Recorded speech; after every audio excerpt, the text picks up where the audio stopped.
The air in the community center turned rancid the second Karen slammed her manicured hand on the folding table and declared, "That's why we're cutting the fat starting today." I thought maybe she was talking about new spending limits on those ridiculous annual flower beds nobody wanted. Maybe trimming some redundant landscaping contracts that cost more than the pool chemicals. Maybe even the overpriced espresso machine in the rec room she's been bitching about for months while sipping her third latte. But no, she pointed right at Ethan, still mid-sentence in his calm presentation about Q4 compliance metrics and how the new vendor schedules were keeping city inspectors happy. Ethan blinked just once. No emotion, like his brain buffered for half a second before quietly accepting the download of betrayal. Ethan Kane is no longer with the HOA, Karen announced, not even glancing his way, already flipping to the next slide like she had just flicked a crumb off her pastel blazer. The room felt it in the ribs, like someone shut off gravity for a beat. This man had built our Sunnyvale Estates backbone from scratch over 6 years. Process layering, vendor negotiations, behind-the-scenes patchwork that made every shiny community projection possible, while the rest of us just paid dues and complained about the grass length. Karen didn't wait for Ethan to close his laptop before the next agenda item kicked in like nothing happened. I scanned the stunned faces around the table. Silent mouths open like goldfish. Not one board member dared blink in protest. And then came the part that really stuck in my throat like a bad HOA fine. As Ethan gathered his notepad, the slide remote, and that half-empty coffee cup like it still mattered in this circus, Victor Lang, the lead benefactor with more money than God and the attention span of a boardroom panther, stood up and walked straight over. He didn't say much, just held out a crisp business card and muttered under his breath, "Call me. My money's done now." Ethan took it without looking up, like they'd rehearsed the quiet handoff 1,000 times. Then he walked out cool as you like, leaving a silence so thick you could stick a fork in it and watch it wobble. Hey, before we go further, can I ask something? If you're into these HOA stories and you haven't already, smash that like and hit subscribe. It helps more than you know. And honestly, 97% of you listening never do it, but it keeps us going. We've got more tales like this that'll make your jaw drop. All right, back to it. After the meeting, I heard Karen humming in her little office. That smug little tune she does whenever she thinks she's pulled off a big girl power move.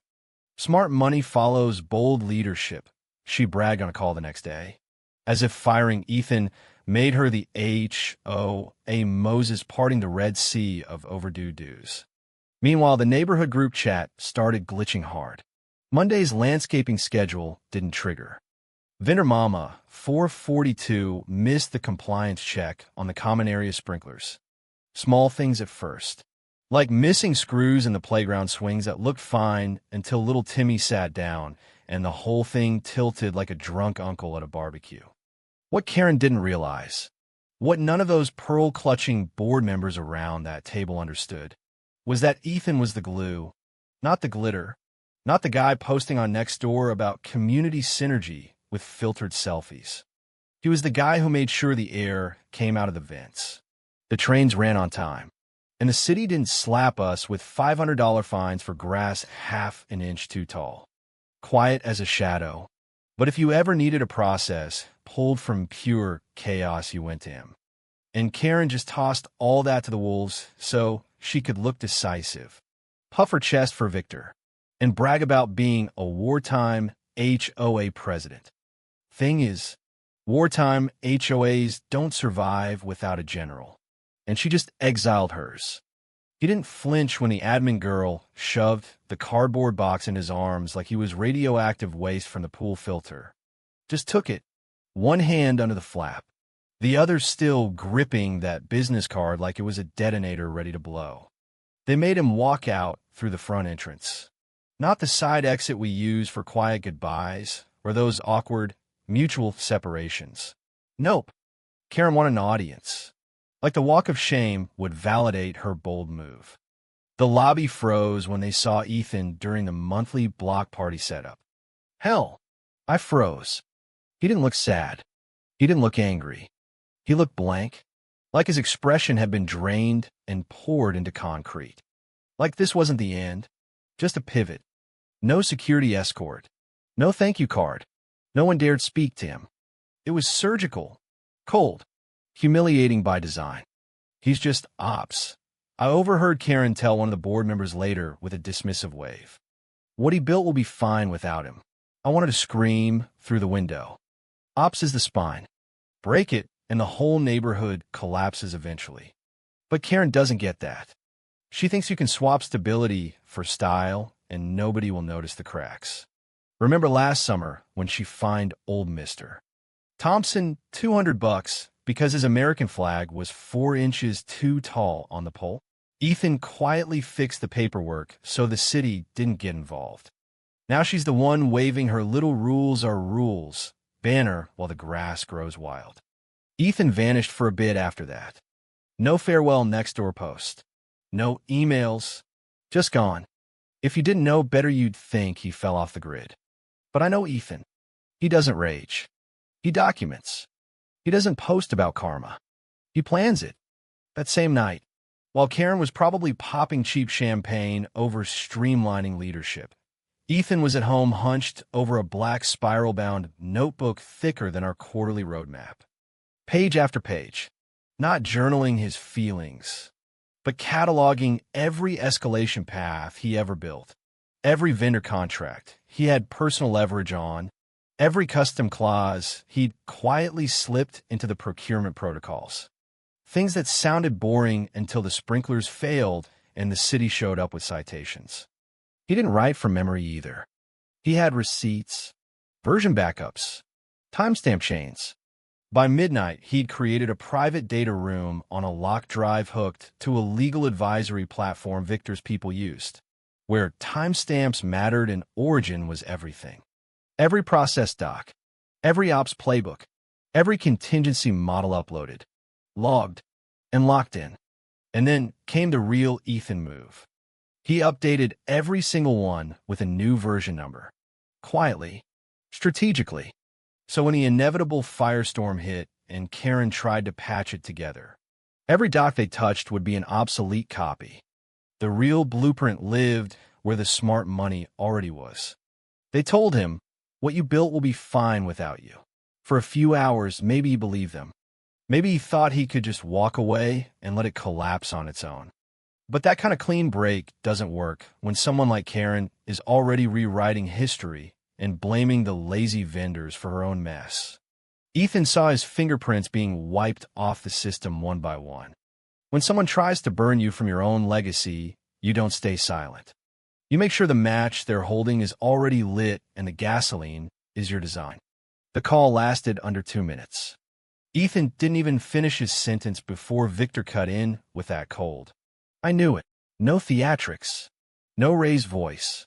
Just the investor tone, like disappointment, was already priced into the portfolio. They agreed to meet the next evening in a private room at a steakhouse where the chairs cost more than my annual dues and the waiters wore cufflinks that probably had their own HO. Ethan walked in wearing the same gray button-down from the board meeting. Sleeves rolled like always. That same steel look in his eyes.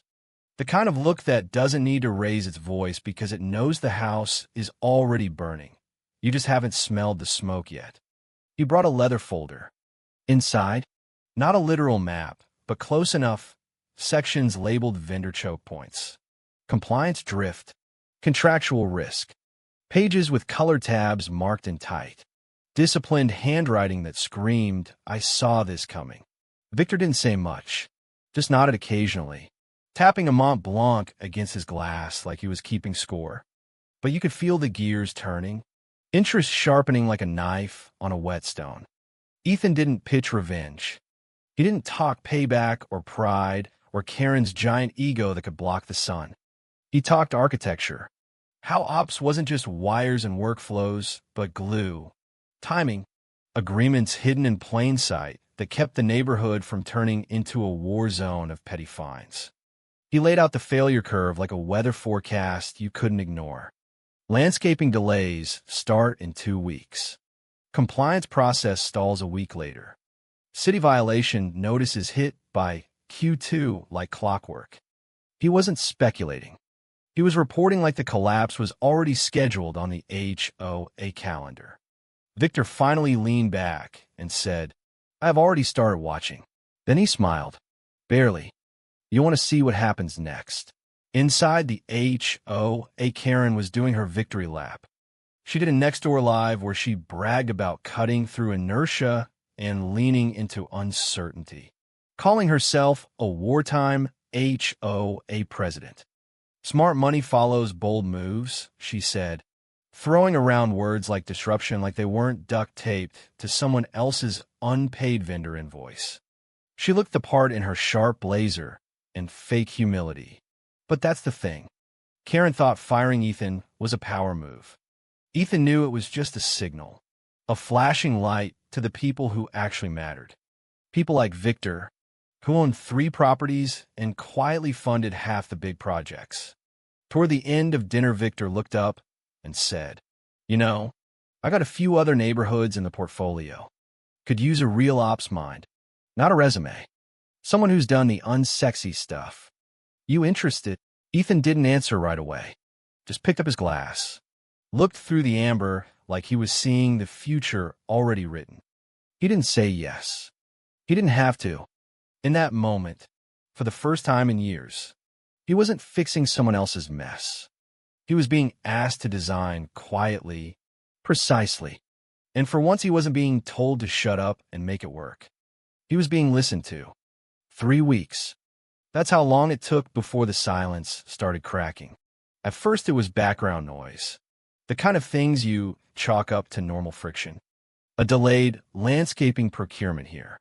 An onboarding session missed because the calendar invite never went out. Then the city violation notifications started rolling in like bad karma. A Tier 1 vendor halted service without warning. Turns out finance forgot to authorize the renewal because nobody knew Ethan's secret escalation path.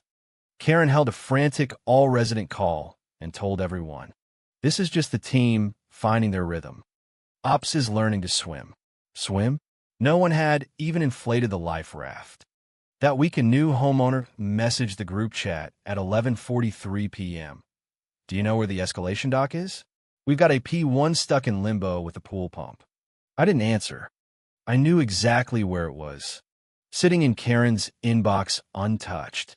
Titled Operations Escalation Matrix version 4.2 with Ethan's initials still on the footer. Time-stamped and versioned. But now irrelevant because nobody thought to ask where the exits were before they burned the map. The resident committee started losing patience.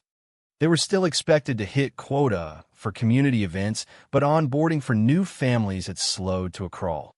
Without Ethan's playbooks, nobody knew how to handle multi-vendor integration timelines or the exact wording that kept the city off our backs. Support calls went longer. Residents got twitchy.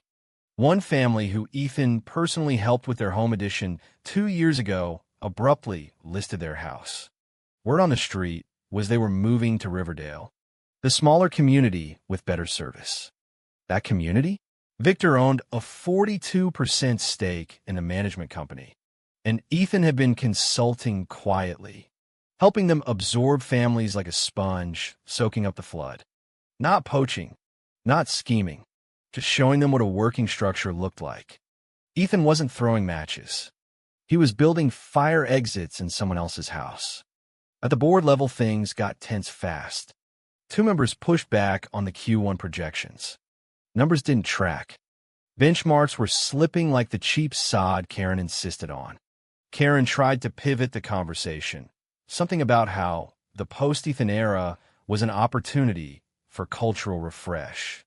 I heard from the treasurer that Victor tilted his head during that meeting and asked, "Cultural refresh? Do you mean losing $2,400 in recurring dues in 6 weeks?" That's when Victor suggested an audit. Politely, strategically. And when Victor suggests something, it stops being a suggestion and starts being inevitable. Back in Ethan's world, everything stayed quiet. He didn't tweet, didn't leak, just worked. One of Victor's newer acquisitions, a neighboring HOA with infrastructure shaped like a paperclip, was now onboarding with the exact system Ethan designed here. Cleaned up, refactored, humming like a well-oiled machine. He never said told you so. He never needed to. And Karen, still stomping around, trying to reassert dominance. Still shouting about agility and vision while the walls shifted around her. I overheard her once say, Ethan was just a checklist guy. You can replace checklists. Maybe. But you can't replace the hand that knew why the list existed in the first place. Especially when it's still sitting quietly in your inbox with a blinking blue that you never bothered to open. Karen started throwing bodies under the bus like it was a parade float. Every weekly meeting, a new scapegoat. It's the landscaping manager. It's finance, not reading contracts.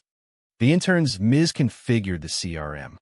I swear the woman would have blamed the pool boy if she could have found one still showing up. The sad part? People started believing it. Not because it made sense, but because nobody wanted to admit the truth. They'd let the architect walk, and now they were living in a neighborhood with no blueprints. Just Karen's loud voice and a growing stack of city citations. By week 7, legal got involved. Not because someone tattled, but because the compliance queue backed up so bad it triggered a clause in one of the procurement partners' contracts. Turns out some of Ethan's vendor agreements had regulatory timeouts baked in. Fail to respond by X hours, and you breach. Those invisible systems Karen mocked were now lighting up with flags redder than her next-door banner. Then came a call. Not from Victor, but from Miriam, one of the quieter board members who listens more than she speaks. When she does speak, you better shut up and listen. She called Ethan on a Friday night. Voice low and professional. Did you see the Q2 numbers? Ethan didn't laugh, didn't gloat, just said yes. Then, like describing a weather pattern, he laid out the structural breakdown. Not emotion, not pettiness, just pure design. Dues loss wasn't event-related. It was process drag. Compliance lags hit vendor velocity, which slowed onboarding, which triggered early resident churn. You can't patch that with urgency memos. You need architecture. He didn't speak more than 10 minutes. Miriam didn't interrupt once. When he finished, she said, "Thank you. That's all. No proposal. No offer. Just acknowledgement," which from her was louder than applause. Meanwhile, Karen kept swinging like a toddler with a bat. She called a war room meeting that Monday. Her turn, not mine, and announced a pivot to a new resident acquisition strategy. Except the plan was copy-pasted from a generic growth PDF you could Google in 30 seconds. No context, no foundation, just noise. The residents looked panicked. The committee looked confused. And the admin staff looked like they were already updating their resumes. Across town, in a much quieter office, Ethan sat with Victor and a tablet open to a deck titled Operational Pathway Vertical Merge. It wasn't theory. It was strategy with real steps, real targets, real people. One name floated to the top, a mid-sized competitor HOA that Karen once dismissed as small potatoes in a public rant. Victor leaned in. What if we bought the competition instead? Ethan didn't answer, just flipped to a slide marked partnership alignment where the competitor's manager had already signed a preliminary intent doc dated 3 days ago. Victor raised an eyebrow. You already talked to them. Ethan nodded once. It wasn't revenge. It wasn't ego. It was alignment. Precision. Karen had spent weeks flailing a fire hose, soaking everything and everyone, thinking chaos was power. Ethan waited, then handed the hose to someone who knew how to put the damn fire out. Karen came out swinging again. This time it was an emergency funding round. Phrasing softened under strategic capital injection, but everyone knew what it really meant. She was bleeding and the gauze was running out. She strutted into the all-hands meeting with that plastic grin, announcing a new transformational partnership that would drive scale and reinforce trust. She used all the right buzzwords, all the right pauses, even took off her blazer mid-speech like some TED Talk messiah. But here's what she didn't know. That transformational partnership she was bragging about was a Victor-backed management firm. And the operational plan Karen had just pitched mirrored word for word a systems flow Ethan authored and privately deployed weeks ago on the other side of the fence. The irony was almost poetic. Karen was now selling the architecture of her own replacement, wearing like a borrowed suit 2 sizes too big. The first investor call came that Thursday. Karen assembled a pretty lineup, early-stage donors, a couple family offices, even one blue-chip firm. Slide after slide, she paraded metrics with surgical confidence. Then one analyst, a sharp young guy from the city, unmuted and said, "Sorry, can I ask, are you aware that Riverdale HOA is reporting nearly identical operational systems? Almost line for line. Same compliance process. Same churn mitigation. Even the dashboard screenshots looked related." Karen fumbled. No. Must be a coincidence, because... The analyst continued. Their annual report listed an operational advisor. Name was a Kane. That name looks familiar. Silence. Flat. Heavy silence. You could hear someone clicking a pen. You could hear Karen's voice hitch. I wasn't aware of that. One senior partner, an old Victor contact, leaned forward on video and said, "You didn't vet your competitor's leadership stack before this pitch." That's when it started. The splintering. Within 24 hours, one board member requested an emergency meeting. Another quietly began reviewing the partnership ledger. Internal emails leaked. People began asking who actually owned the operational spine of the HOA now. If the processes, the playbooks, the resident pipelines were all being duplicated and scaled faster elsewhere. What exactly were they paying dues for here? Karen had walked directly into her own shadow. And Ethan wasn't hiding anymore. He was signing deliverables, advising structure, building value where others were still arguing over ego. Victor didn't say a word yet, but the smirk on his face when the investor said, "A Kane told you everything you needed to know," said it all. He was waiting, calculated, silent, because he knew the next board meeting wouldn't be about performance. It would be about survival. Karen came in hot, blazer off, scarf loose, sleeves rolled like she just finished personally rebuilding the community with duct tape and caffeine. The quarterly board meeting was supposed to be damage control, but she walked in like a quarterback down by 30 still, pretending the playbook wasn't soaked in gasoline. She clicked through her slides like gospel. "We're in a recalibration phase," she said. Post-Ethan transition requires turbulence. She even cracked a joke about how disruption doesn't wear a name tag. The room wasn't laughing, not even faking it. One director cut her off mid-slide. "Why did 2 of our top vendors decline to renew this month?" Karen didn't blink. "Procurement backlog, easily fixable." Another spoke up. "And the compliance collapse? 3 residents filed city complaints in 7 weeks. Growing pains," Karen said, jaw clenched. "We're optimizing." Then Victor leaned forward. He hadn't spoken the entire time. Not a word. Just listened like a chess player waiting for the last pawn to move. "The smart money," he said, voice low. It moved. He pulled out a binder. Black cover, silver clip, set on the table like it weighed 1,000 pounds. Competitive analysis. Riverdale integration pathways.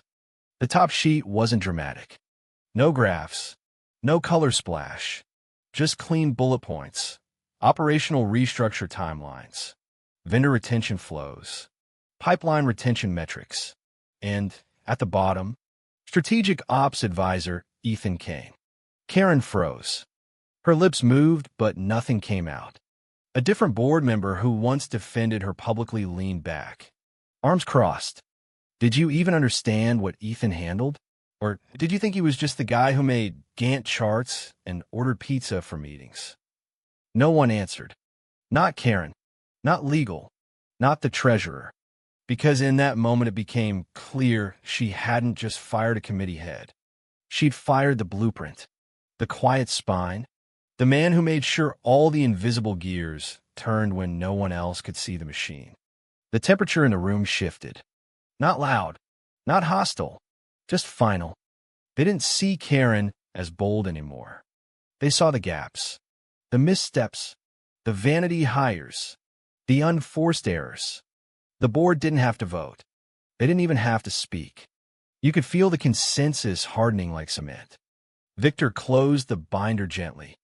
Next steps should be handled by someone who doesn't light matches in the server room and call it leadership. And just like that, the myth of Karen Voss crumbled. Not with a scandal, not with a scream, just with a name, a binder, and a room full of people realizing too late they'd fired the only person who ever read the fine print. The vote wasn't loud. There was no yelling, no slamming hands or legal drama. Just emotion, a second, and the sound of a dozen digital pens clicking yes in unison. Karen tried to spin it. I'll step aside voluntarily for the good of the community, but no one even nodded. Her camera flicked off before the meeting ended like a coward ghosting her own resignation. By Monday morning, the press release dropped. Leadership transitioned to support operational excellence and scale growth. Internally, we called it what it was. Karen got shown the door she built out of her own ego. But here's the part nobody saw coming. The board didn't search for a new ops manager, didn't bring in a consulting firm or interim guru with a six-figure tie collection. Instead, Victor's fund executed a reverse merger with Riverdale, HOA's management company. The small potato startup Karen once dismissed in an interview as not real competition. And the operational backbone behind it? Ethan, not employee, not some ghost consultant, but equity partner with no badge, no calendar blocks, just autonomy. His first public quote was simple. We're focused on infrastructure, not theatrics. One sentence, and it hit harder than all of Karen's speeches combined. Karen, meanwhile, scrambled, calling up old vendor contacts, trying to patch the leaking ship she'd been captaining with a cocktail napkin and false confidence. Most didn't answer. Some politely declined, and more than one replied, "We're committed elsewhere." One vendor even screenshot the Riverdale SLA and sent it back to her. The timestamp dated the same week Karen fired Ethan. Victor kept quiet in the background as always. But everyone understood who engineered the recovery. Not with a hostile takeover, not with revenge tweets or NDAs or noise. Just design. Quiet, methodical, devastating design. People inside the community stopped saying Karen built this.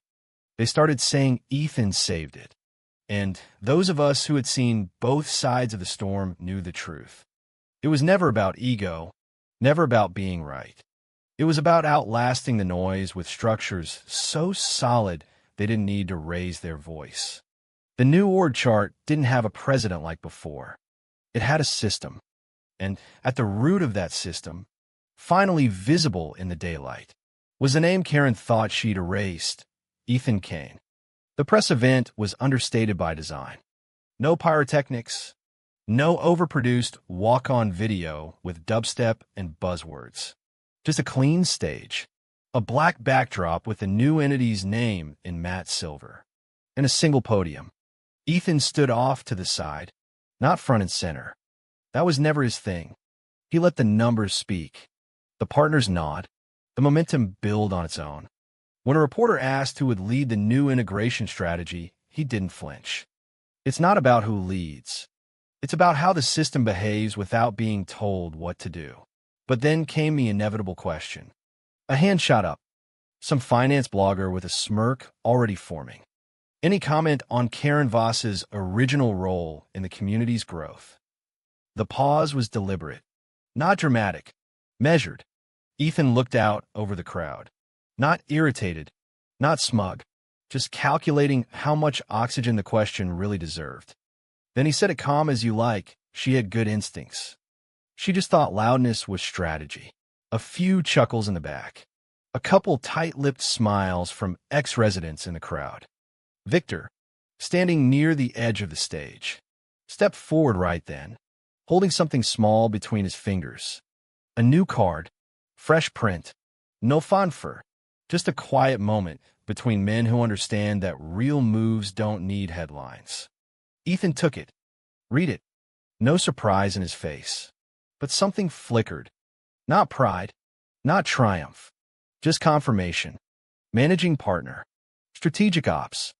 The weight of it wasn't in the title. It was in the evolution. From the man quietly holding the neighborhood together in the shadows to the architect building the next one on his own terms. He slid the card into his wallet right beside the first one Victor had handed him months ago, the one he never threw away, the one that turned into a key instead of keepsake. And as the crowd filtered out and the stage lights dimmed, there was no final monologue. No grand exit, just the quiet closing of a wallet and the sound of a door clicking open somewhere else. Smart money didn't follow the noise. It followed the man who knew where the exits were. But let's rewind just a little, because the real satisfaction comes from watching Karen's slow unraveling in real time. Remember the day after the firing when she sent that all-caps email about new leadership energy and immediately fined 3 families for mailbox colors being slightly off beige? The same mailboxes Ethan had quietly approved under the old rules to avoid city complaints. Now, without him, the complaints rolled in anyway. One neighbor, Mrs. Alvarez, posted on Nextdoor, "My lawn is 3 inches tall, and I'm getting a citation while Karen's own yard looks like a prairie because her precious vendors."